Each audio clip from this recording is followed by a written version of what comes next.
You, look at me. You need a destination wedding travel agent. If you are planning a destination wedding, there is no reason to not have a travel agent. Yeah, I said it. Hey, Destis and Bride friends. The Desti Marathon is still going on. I am your hostess, Omi Allen, and the Desti Guide to Destination Weddings podcast is coming here to Desti TV. I'm funny with this. I really like it because I keep doing it, but we're here. Desti TV is live and season 2 is returning on January 1st, 2019. And until then, for all of December, we will be bringing you brand new episodes. Season 1 is coming here, so you can get all caught up and get all ripe and ready for season 2. Season 2 will be all videos. Season 1 was a mixture between videos and audio, so you'll see some of everything. And today is actually a video.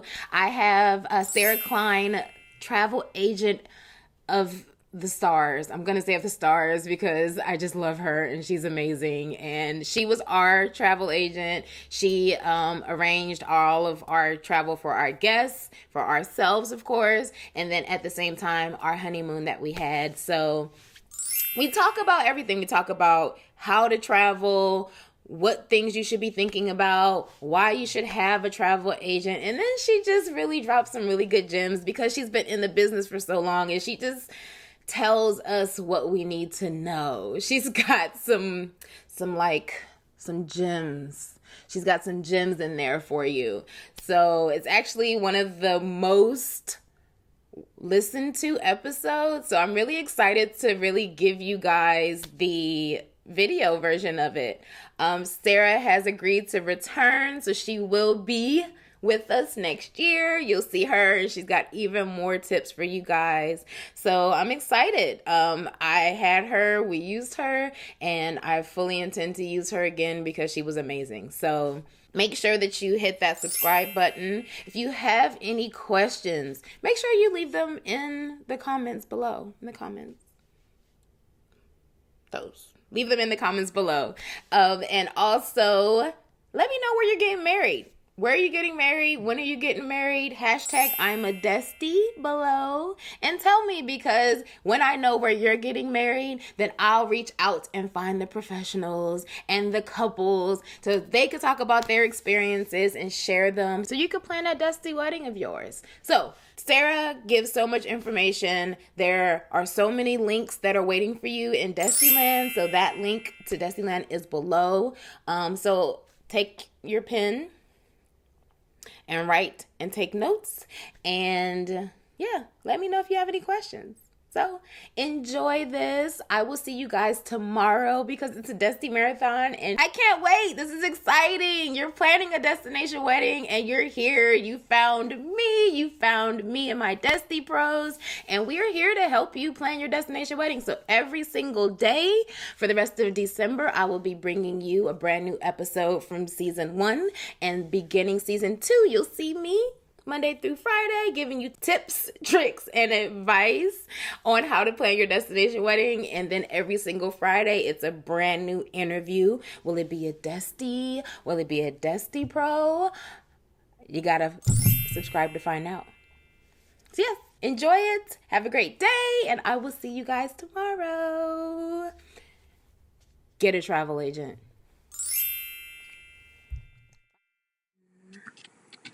Hey guys, today we have a Desti Pro that I've worked with personally. In fact, I'm still working with her for my very own destination wedding, which feels like it's right around the corner. But anyway, she's my travel agent extraordinaire, and she has planned thousands of honeymoons and destination weddings all over the world. And she's been in the business for, 20 years at this point? Today, 20? 22. Oh my gosh. For 22 years. 20, yeah. Today we get to talk all things Desti with Miss Sarah Style. And that's Sarah Kline of Time for Travel Ltd. So hi, Sarah. Hi. Welcome to the Bride Friends Guide to Destination Weddings podcast. Thank you. Thank you. But thank you so very much for just joining us. I appreciate everything about you in general. So it's really great for you to be able to be on here and, share some tips. There's Sure. questions. Yep, my pleasure. So hit me. What do you need to know?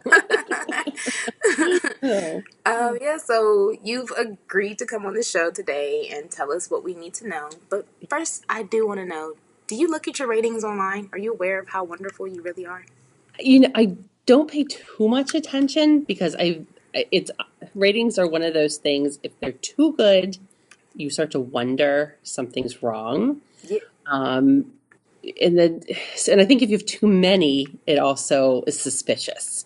Ah. So I'm pretty careful of just, only adding a few a year. Mm-hmm. And I try to make sure, that they're really fair because nothing's ever perfect. Right. So thank you. I've got some really great reviews, really good clients, but I try to tell people to be really honest. Yeah. And, I don't send them to every honeymoon, every wedding I do, just because I kind of feel like it's overkill. It's Ah. I'm more about complete and total honesty than, I don't want to pad the truth. I don't want to, because no process is ever perfect. No, at the end of the day, we don't all love each other because it's a process. So, but yeah, thank you. I appreciate that people look at those, and I think that's a huge part of our business. Right, yeah. We found you on the Destination Weddings and Honeymoons magazine in the Yep. back of that little vendor section. Uh-huh. And it Yep. was the smallest little thing, but it was like, Yeah. she's in Maryland, so let's try this out. And we just looked, and I just looked right before our interview, and you Yeah. have strong 4.9s to 5s everywhere. That's like Yeah. Wedding Wire, The Knot, The Honeymoons, all of those sites. Yeah. You are super strong.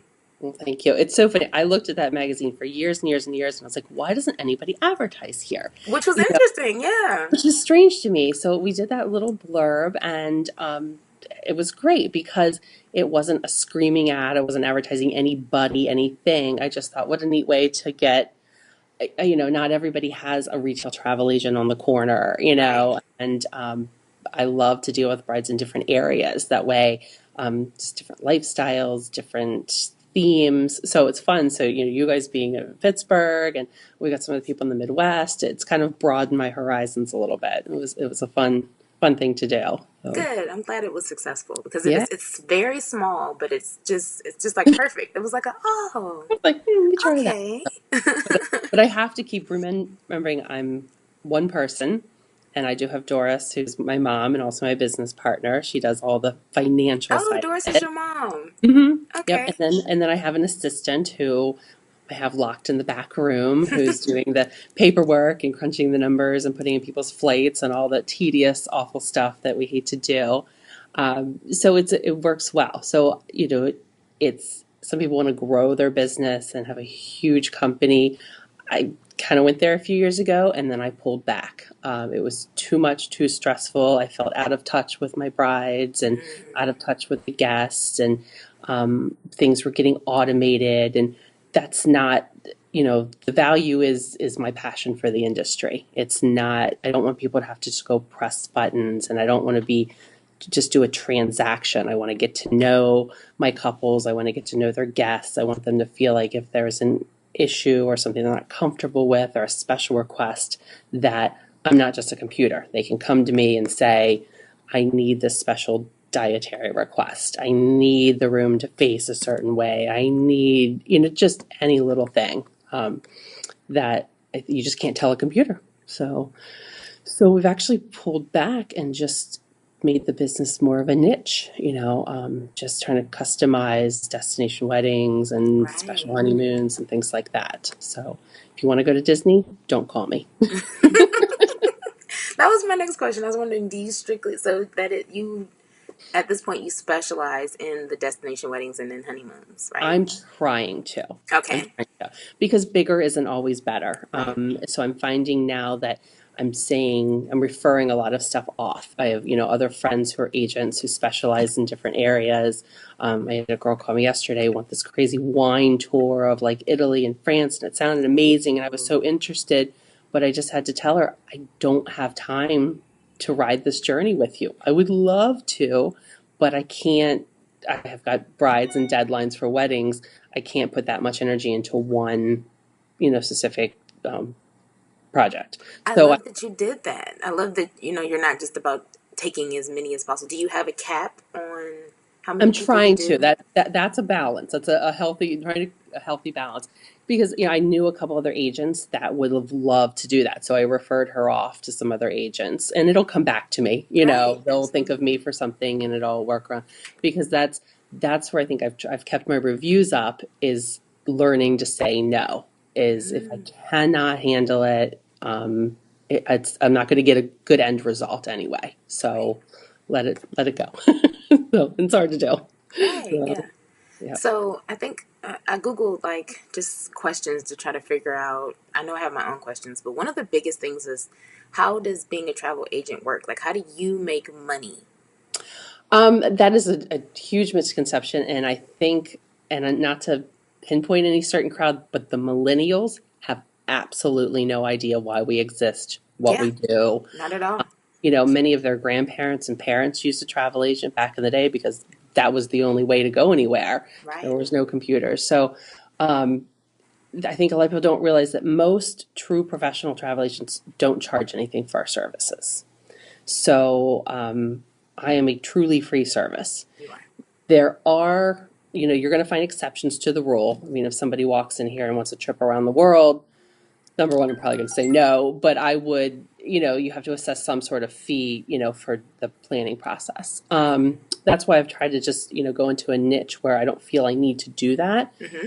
Um, we work strictly on commission from the resorts. So no matter, my whole goal is to not, you know, there's certain resorts we like better, Right. but we try to work with you, what fits your style, your budget, your overall look, because no matter what resort it is, they're still going to pay us a commission.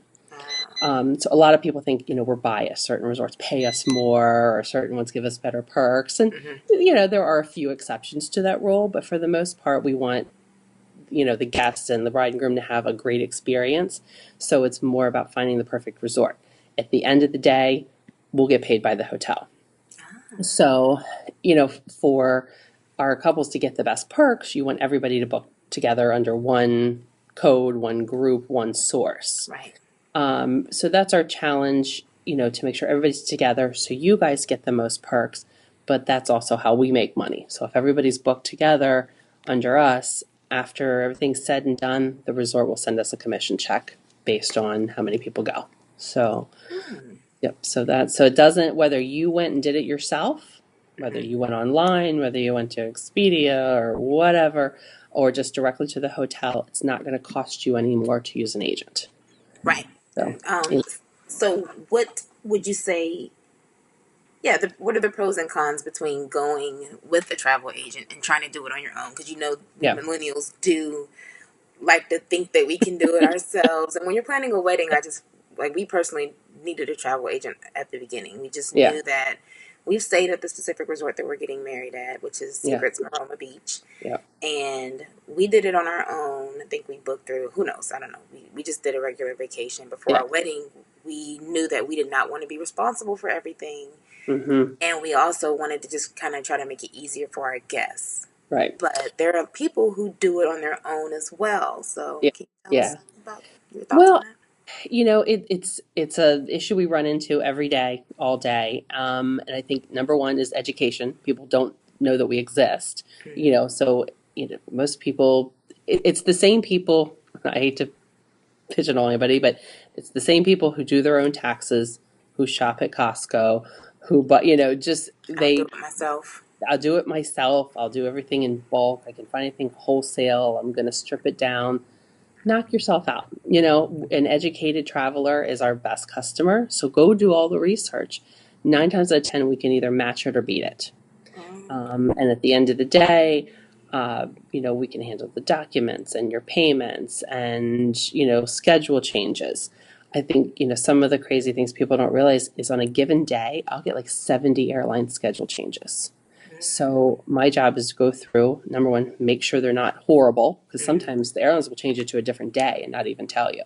Right. Sometimes if I see a better promotion come up, something they add a spa credit, or I see inventory open up and we can get a better room. So I'm constantly looking and trying to fix and change and move things. So, we have a slogan in the industry: without a travel agent, you're on your own. And that's Literally. totally true. So, absolutely is the case. Excuse me, 1 second. Yep. So, that's absolutely the case. And, yeah, if you're just going to Cancun for 3 nights and looking for the cheapest, a lot of people do their own thing. That's fine. But I think sometimes they don't realize that we have access to charter flights. We have access to seats that aren't in regular inventory with the airlines. Sometimes our fares would cover bag fees, things like that you wouldn't get through the airlines. We're also able to, in one glance, kind of shop all the different providers. So there's no reason to not use an agent. Some people come to us completely blind. I want to go somewhere warm.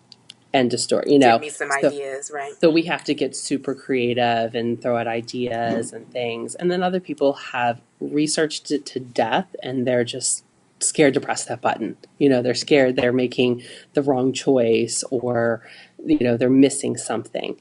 On a daily basis, it blows my mind what people pick out for themselves. And, perfect. I had girls yesterday, wanted to go on a trip. They were out of Raleigh, Durham, which is not a huge airport, so there's not a lot of great flights. They had booked themselves on a 3-night trip that took 27 hours to get there from North Carolina to Mexico. Oh, Flight should, and that's what they had picked out. That's what they thought. They were going to have to go to Florida, spend the night, then take another flight. They were missing half their vacation. yeah, they could just went to Atlanta, probably, right? Doesn't everything go to Atlanta? Or I still got them out of Raleigh. It was $13 difference for them to get there in 4 hours instead of 27 hours. And so little things like that, they're just not knowing.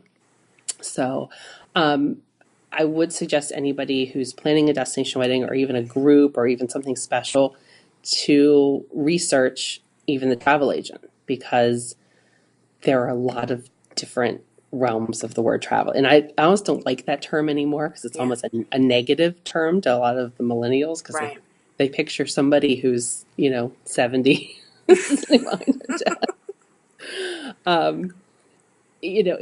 desk. We all specialize in different areas. So you may have, call around and looking for a destination wedding, make sure that that's what that person does. Make sure, ask them for references, check their reviews, pick their brain about where they've traveled to recently. It amazes me how many people in this industry don't travel.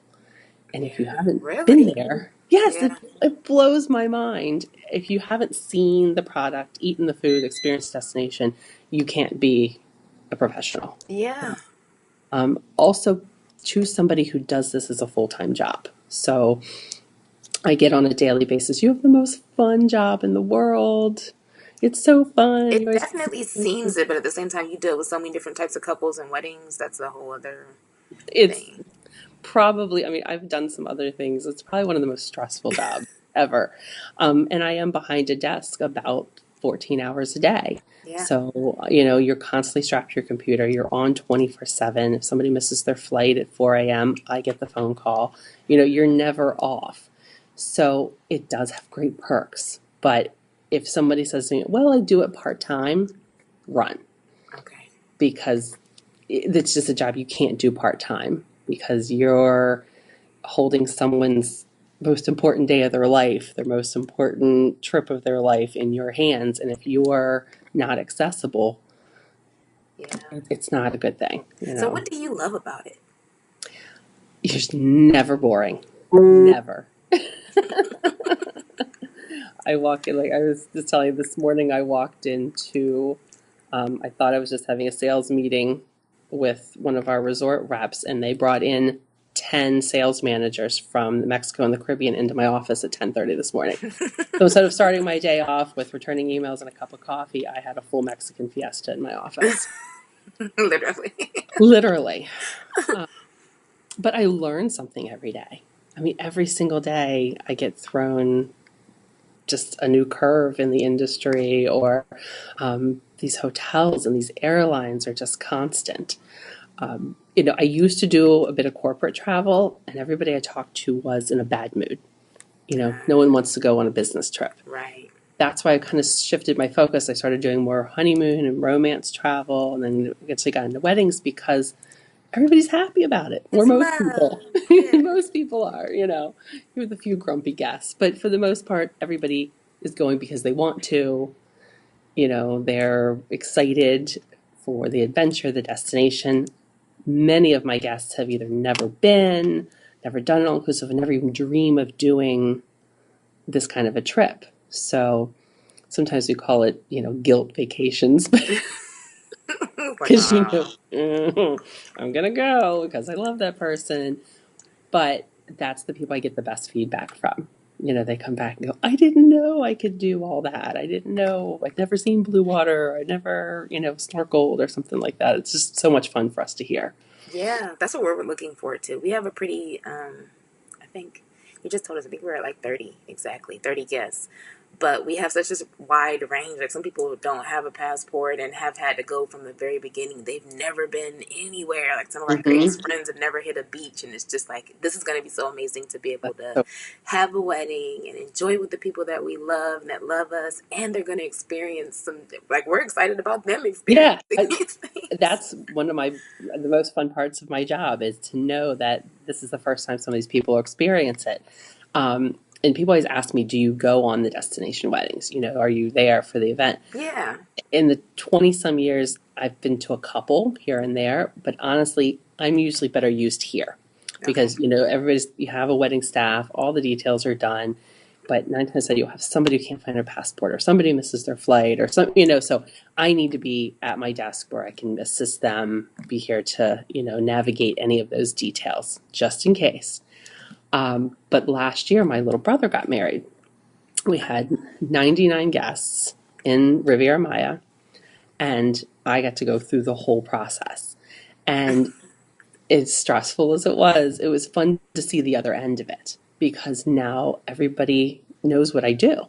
Right. So I have all these friends and family that only see my fun Facebook pictures and think, oh, what a great job. They got to really see you. They got to see me run around with a clipboard, yelling at bus drivers and throwing room keys and, just see that whole other end of the planning process. And trying to get money out of 99 people was, it's one thing if it's the guest of a wedding and I can send these not so sweet emails. But it's family like, Auntie, come on now. Yeah, but now it was like I actually had to get the funds out of people I loved. But I got to see the looks on their faces. So many of these people had never done all-inclusive, like I said, never seen that blue water, never had, unlimited everything. So it was just it was fun to walk through the other side of it. It was neat. So I won't do it again anytime soon. But it was fun. Because you are a travel agent, but you also do planning as well, right? I a little bit. Dabble, It depends on the resort. We've really tried to kind of narrow the resorts that we work with consistently on the larger weddings to ones that have really good on-site planning. Okay. And have a great staff, a great core that, I'm involved in it. I can, be in the emails back and forth and answer questions and I'm well versed in it. But if you're looking at shades of lavender, I'm out. That's a question for your on-site, wedding planner. So, I'm not warm and fuzzy is not a way I've been described as far as, some of the brides really need the detailed little hand holding with decor, colors, not with me. No, that was me. No, yeah, that's me for sure. So. So just those little details of, how many tiers of cake, what flavor is the icing.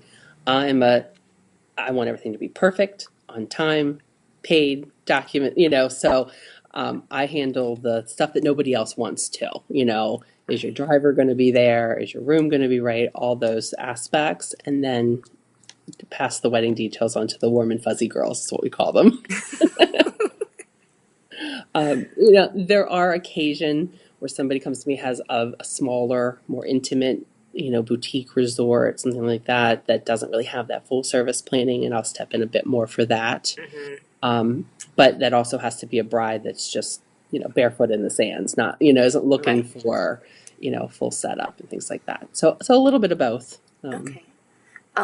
So you mentioned the all inclusive. What are your thoughts on people choosing all inclusive versus the non all inclusive, I guess? Is there another word for non all inclusive? Non-inclusive.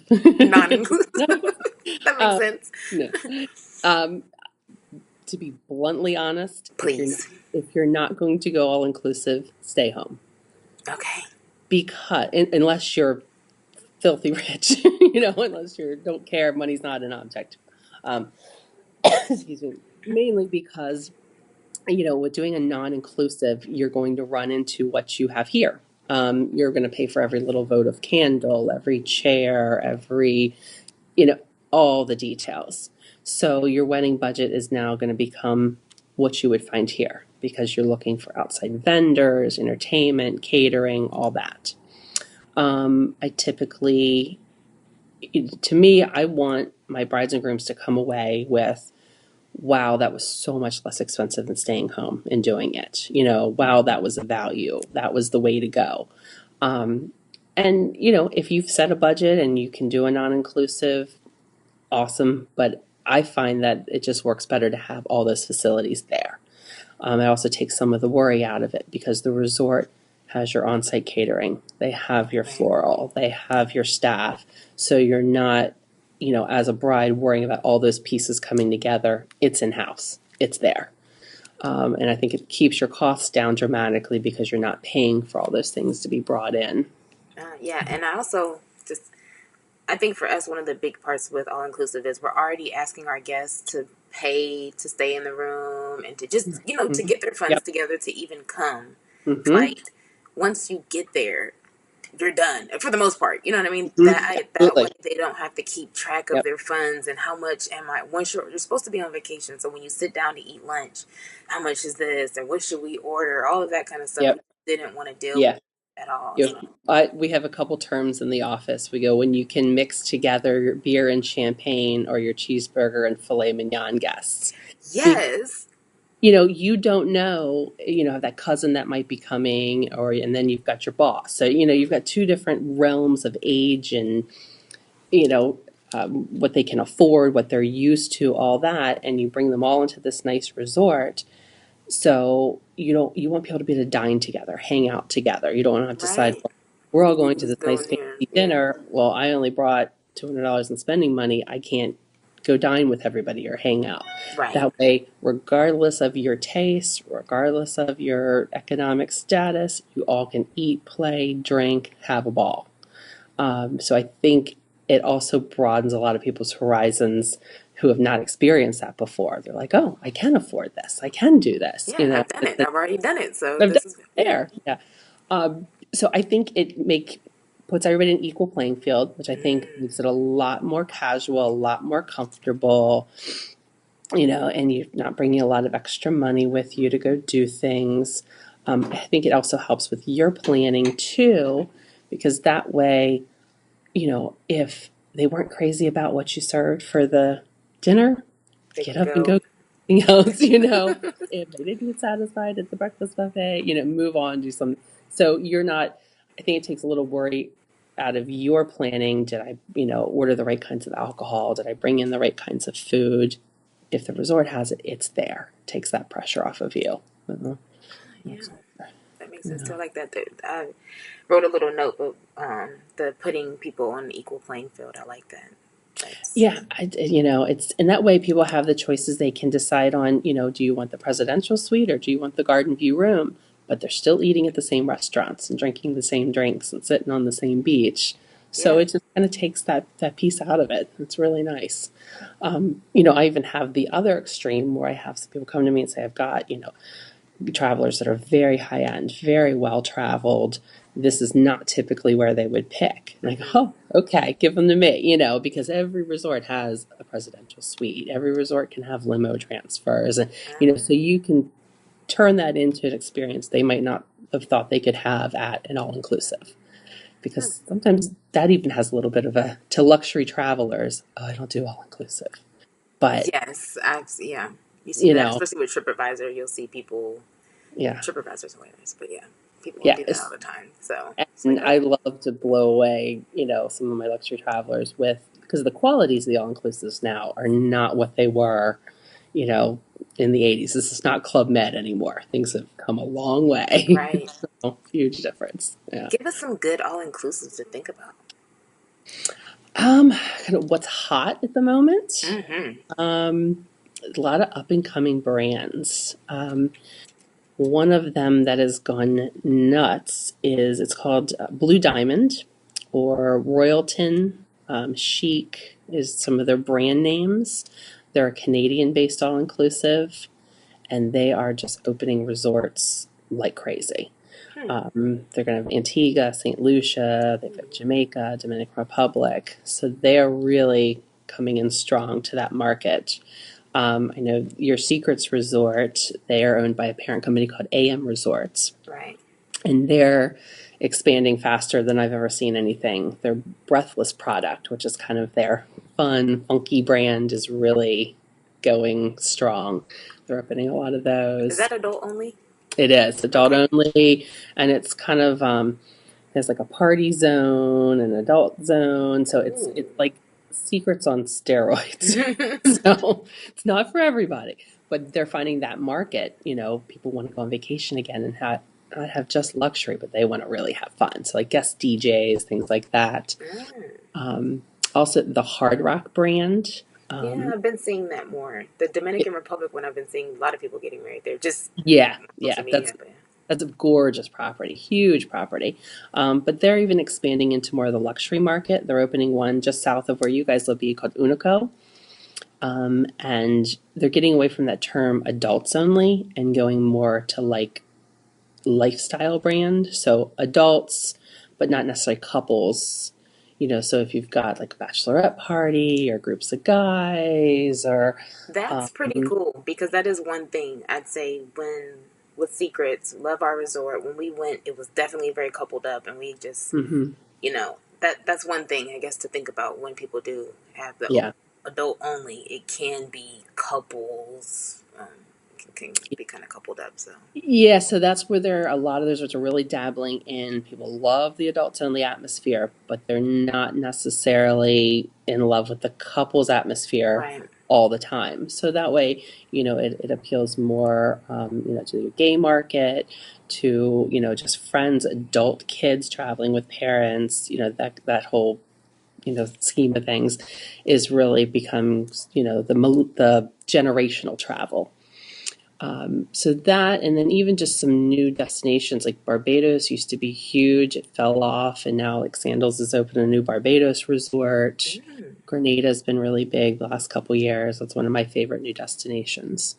So when I say, never a dull moment, every day I walk in and there's a new resort, or somebody owns somebody else, or they've changed names, or right. so it's constant learning process. So, with Constant. all of the different options that are out there, how does someone who knows that they want to have a destination wedding but has no idea where, how do you even begin to try to figure out where you want to stay? I always tell my couples it's the hardest part. Number one, of all the planning, all your sleepless nights will be, did I make the right choice? Which place? So I try to go through kind of an interview process. You and I didn't so much have to do that because you We knew knew where you wanted. exactly. Yeah. Yeah. And when I hear that, I'm like, yes, somebody knows what they want. So there's been a few times where I've had to say, it might not be what you want, but you made a great pick. I kind of walk through like an interview process with them because everywhere looks beautiful online, everywhere, and TripAdvisor reviews, you can take the best resort in the world and somebody will find something horrible with it. So, you've got to kind of read through those with a little grain of salt and read Right. through between the lines. I try to just, get in your head. What's your vision? What do you see your group doing? What's your style? Some of these newer resorts are so cold and modern, but I have people who love that, just really, stark, cold, modern look. Right. To me, I want to feel like I'm in the destination. If I'm in Mexico, I want to look like Mexico. Right. But I have a lot of my younger clients that do not want that. So just kind of get in your head, style, budgets, what you expect for food and service. Some resorts are really, really high end. Like the Charisma brands are owned by a company called Gourmet I Inclusive. was going to ask you about them too. I'm curious. So if somebody comes to me and says, I'm a foodie, that's going to be my go-to because you can literally pick your cut of meat. You can pull a fresh fish out of the tank and have it prepared for you. I mean, any of the dining options are amazing. A lot of food and wine pairings, things like that. So those are little things. Another piece of it is beach. If beach is super important, many couples come to me and say, I'll never touch the ocean. I want to look at it, but I Great want pool, to have though. a pool. Right. So, and then other people say it has to be the clearest water. I'll be in the ocean every day. So it helps. So we can kind of like narrow down places based on, their feedback. I'd say 9 times out of 10, most people don't even know how to answer these questions. These are things we have to kind of pull out of them. Yeah. Because I get a lot of requests for Cabo. And I think, number one, people don't know where it is. Right. It's the Mexico. On the western side. Yeah. And if you're on the East Coast, it's a pain to get to. And most people don't know the beaches aren't swimmable, or most beaches there are not swimmable. Right. So you got these gorgeous resorts, but if you're, into beach person, if you're into snorkel and scuba and all that, that's not your spot.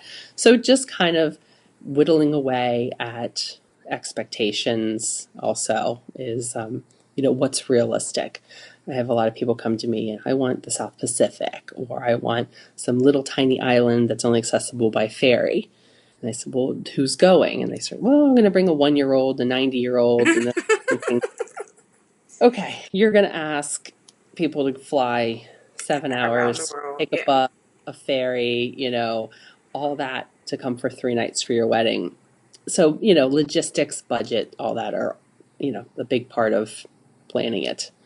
Because, again, you see it online and go, that's what I want. But then I have to kind of rein them down into right. reality. Yeah. See, that's my thing with Pinterest. Pinterest, I love you, but I hate you at the same time because the photos are gorgeous and I want it all. And there's so many options, but I have no idea what it means or takes to get there or anything. Yeah. So. Yeah. My favorite pictures are the ones that say nailed it and have like the duplicate of what somebody tried to do. Yes. Yeah. Yeah. Those are good ones. No. So if you don't know, call Sarah and she'll help you. That's the answer. If you don't know where you want to go, yeah, I mean, it's just, the process. And I'd love to present somewhere that people maybe never even thought of, and somewhere that they didn't think was affordable or doable or, I hate to have to bring people down sometimes too, but another piece of it is, are you going to do what you want to do? Are you okay if just you and your parents show up? Right. Or are you planning this event to make sure everybody can come? So that's a really hard decision to make too. Is you're the bride, but what's most important to you? Oh, that's a tough one.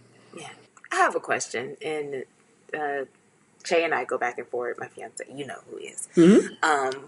But I think we probably did things backwards. But when you have a newbie who's planning a destination wedding, and Desti goes, okay, I want to have a wedding, but I don't know where to start. Do you start with the budget, with the guest list, like how many people, who's important, or the location? Where do you start?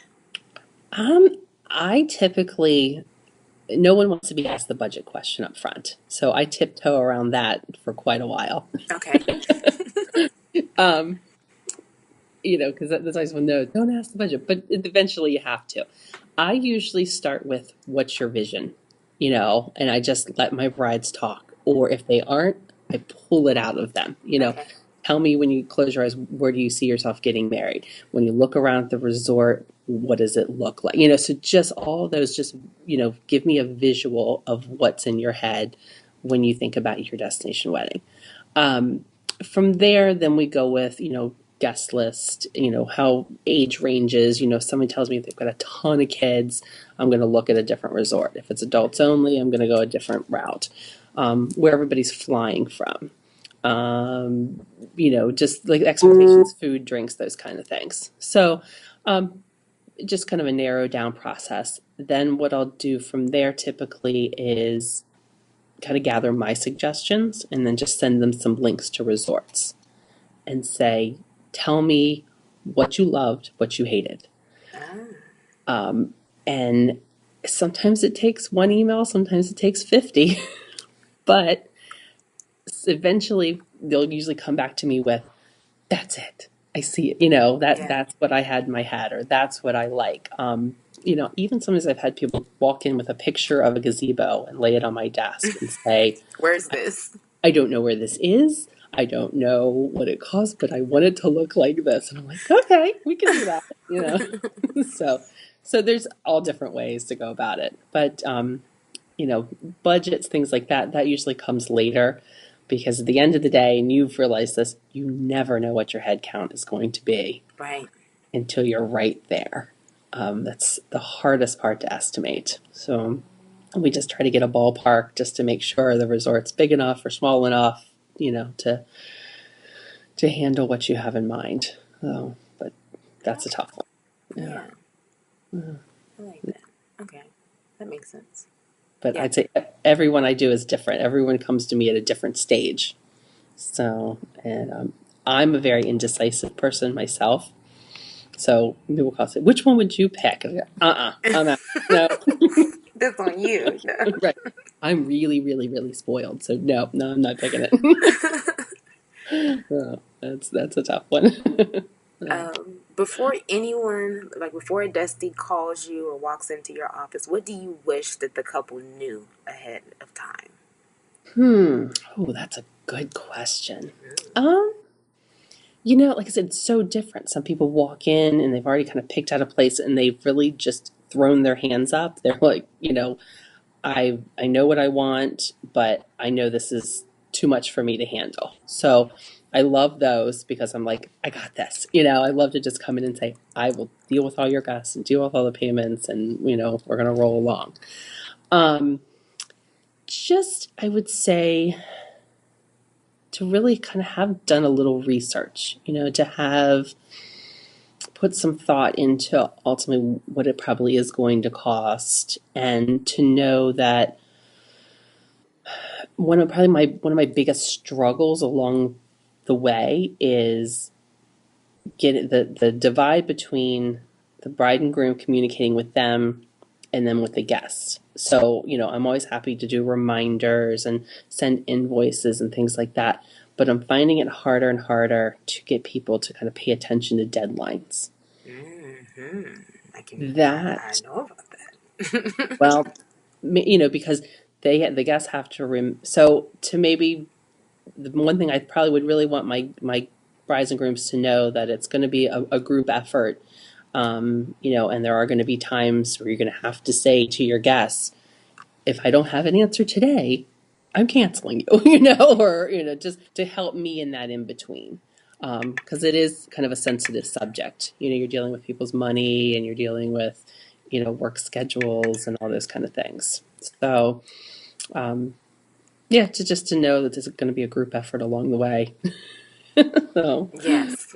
I think that's a really good one because, we're just not aware. I think you just think the travel agent is going to be able to handle it, and then the guests need to just do it, and everyone just needs to do right, and I'm out of it, so I don't want to have anything to do with it. And the reality is you will have something to do with it. And it goes both ways. Things. It definitely goes both ways. I mean, I have some of my brides that are just like, I'll handle everybody's payments, I'll handle getting everybody together. That doesn't necessarily always work either because, I like to be more involved. But I think, some of these deadlines and cutoff dates are not a suggestion. We're working with a hotel's inventory. We're working on true deadlines, and there are penalties and consequences to that.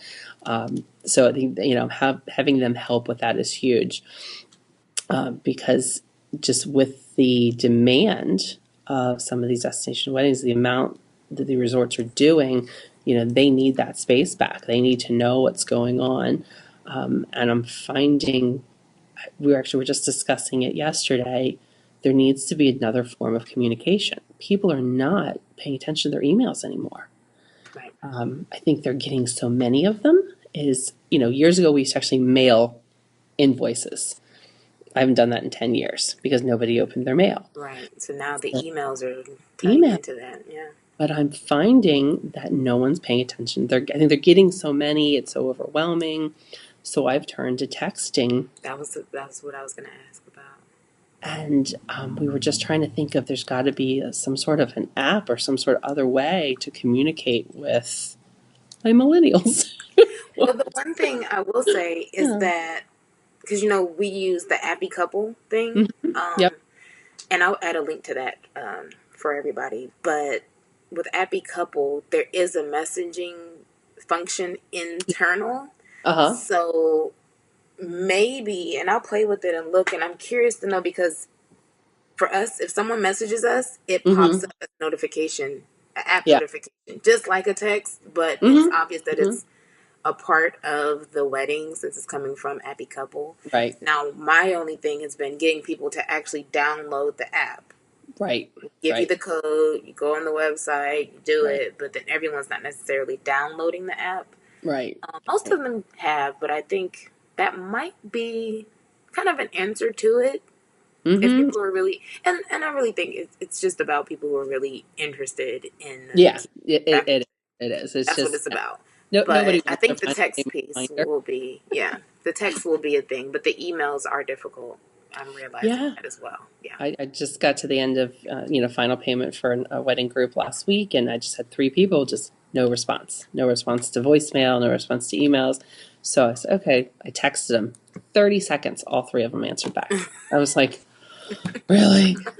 But it's just the lifestyle now. So yeah, if somebody out there in techie world come up with another way to communicate would be awesome. So Yeah.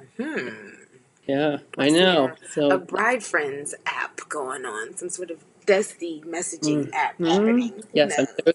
I'm throwing that out to the tech savvy people of the world, which is not me. But yeah, the app I've used Appy Couple a couple times, and that seems like a nice resource. I personally need to check it out a little bit more, but that is a way. Yeah, it's something to play with. I'm actually working on right now a tutorial to kind of give people an idea to see really what you can do with it because it is pretty Hmm. cool. Like Hmm. you can email, you can message, they can reach out to you, and then you can pick Hmm. your people. Like you can designate who the important people, like the matron of honor, or the mother of the bride, or blah blah blah, whoever. Yeah. And that's how people know who to contact if they have questions. Then like I added you in there, but it just Hmm. just keep it to your regular email. But there's some. Yeah. It could be interesting. I wonder. I'm curious to see where Appy Couple really goes with it. Yeah, there is something I've started suggesting to all my couples is, we do reminders, we do that initial deposit, and then if there's a second deposit, final payment, we try to keep reminders going for their guests. But I've asked my bride and grooms lately is to do like every 3 months, like a fun informational piece, because it's like a reminder without being like you owe money. It's Hey, we're only 200 days away. Did you know while you're there, it's, turtle season and you could do this, excursion? Or did you know that the place they're staying at has 8 restaurants? Check out the menus if you get a moment. Or, just like so little, basically, like a wedding newsletter is yeah, like I a mean, Desti newsletter. Basically, is what that is to exactly. keep people excited and looking forward to the emails. Just a friendly reminder that this is some of the things they can be thinking about, planning, looking at.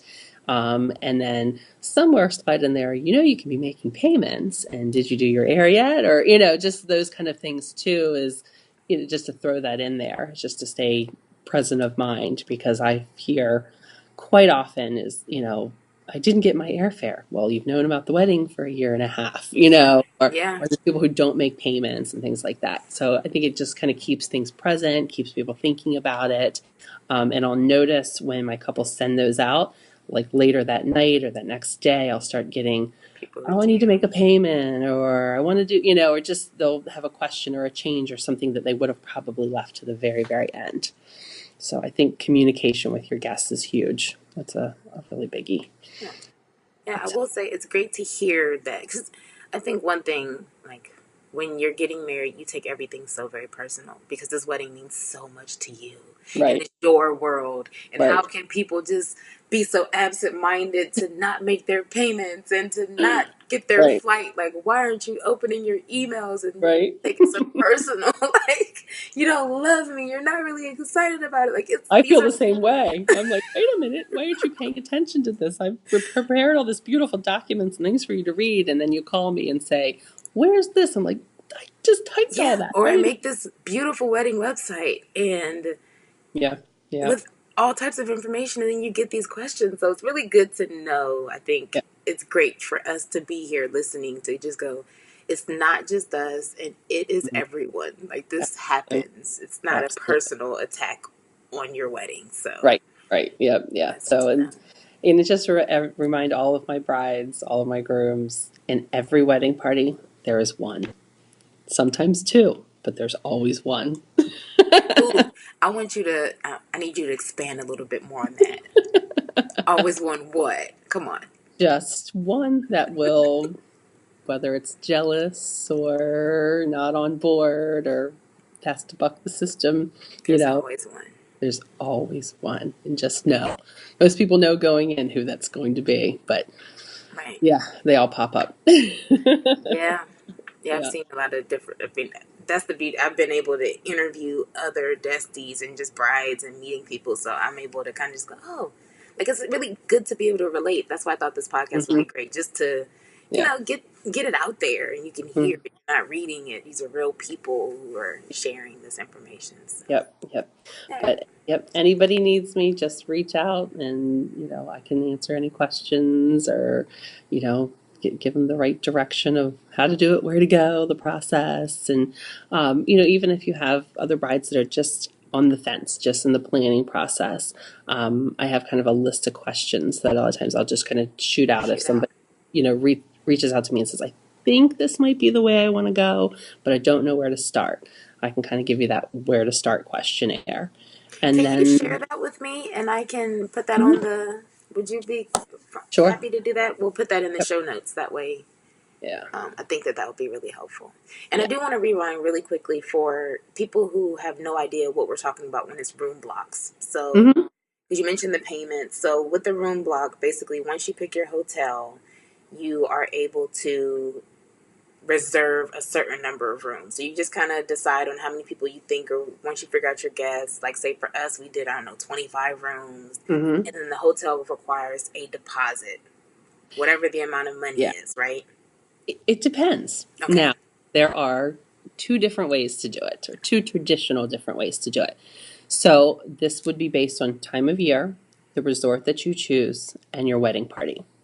Because not every couple is willing to say put down $2,500, $100 a room to block off that space for the friends and family. They either maybe don't have the funds, aren't comfortable with, putting their own money up for other people. Some people at the end of the day don't really care how many people go. This is what I'm doing. If you'd like to join me, great. So you don't always have to do that room block. Okay. Most of our hotels will do $100 a room and hold back that block of rooms, and then as guests book, we turn that block into their names and take a deposit from them. There's another way to do it called a group code. This is where the bride and groom book. We go to the resort, say we'd like you to create a group code. Then, as guests book, we insert that code into the reservation, and it becomes a group block. It just builds on itself. So this is for the couple who, maybe only inviting 30 people. They think 15, 20 will show up. So it's not something where they're worried about, number one, like space selling out, or they're not worried about, the resort filling up, or they're not really worried about who goes. So they figure they're going to send out the information. If people will contact if they want to go, at the end of the day, we'll build that group based on how many people book. Ah, So it's sometimes is a scary thing when people start looking at group blocks and a big deposit and right. committing all this money. There is an alternative way around that as well. So Ah, okay. yeah. So and we try to base that too. If you wanted to go to a high demand resort in a busy time of year, then we'd almost insist on doing the group block because that protects you to make sure the resort's not going to sell out. The prices are going to go through the Right. roof. Like for us, that was the thing. Like our Yeah, resort your books no matter resort's what, amazing. and it's Memorial Day weekend, so there was no Absolutely. option for that. There was no question. No bluff. But a lot of times, if some of the bigger properties and you're planning a year and a half, 2 years out, we even do stuff like set up fake deadlines. So that way, if you are Yes. doing that group code, it gets people going and gets them to put down that deposit, even though it's not a real set deadline. So there's lots of ways to do it, and there's not one way works for everybody. So that's where we have a little flexibility with the different resorts. Thank you for that. No problem. Okay, so I have 2 more questions, and then I will absolutely positively let you go for real. Sure. And I do appreciate you, and I'm pretty sure I'm going to have you back because this is just great. So we'll probably have to figure out how I can get you back on here. Okay, wonderful. But my first question is, if you were planning a destination wedding right now, Mm-hmm. Sarah style, Mm-hmm. where would you have it? Oh, don't ask me that. Mm-hmm. I would probably go to Exuma. So Okay.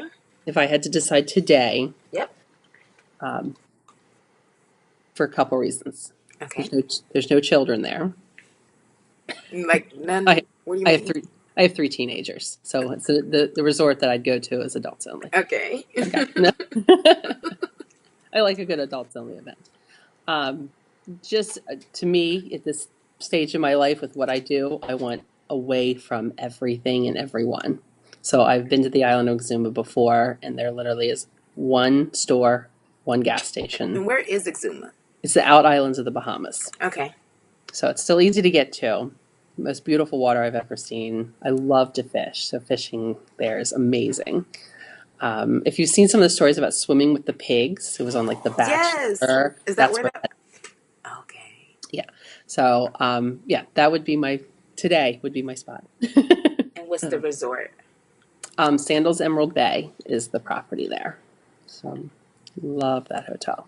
I did see that. I saw looking on the Sandals Resort of all the different resorts. I ended up seeing that, but I didn't know where it was. So. Yeah, it's just very unique. And the nice part, it's only about 40 minutes from Miami.